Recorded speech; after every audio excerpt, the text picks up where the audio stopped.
ағайымыздың үйрету тәсілі. Енді мен осы тәсілмен осы ағайымның қазір пенсияға шығып, білесіздер ғой барлықтарыңыз, осы өнерімізде қандай еңбегі сіңді, 40 жыл осы колледжімізде жұмыс жасады. Соның ағайымыздың еңбегі өте зор. Осы вокалдық классикалық бағытты дамытудағы ағайдың еңбегі өте зор. Мен сізге ағай басын деймін.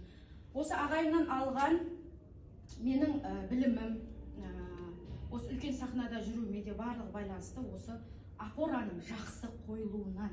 Әнші болады, тек оның тірегі, опорасы, дыбысты тіреу арқылы өзін сахнада уверенный дейді ғой, орысша айтқан кезде өзіне деген сенімділігі мықты болу керек. Ол үшін не істеу керек? Ол үшін бірінші опораны жақсы қойылу керек.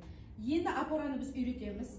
Бала келген кезде бұл білмейді ешқандай опора не, мысалға ойбай дыханиені білу мүмкін, демалу, бірақ демалу дұрыс демалу әншілерге ең бірінші қажет. Енді не істейміз?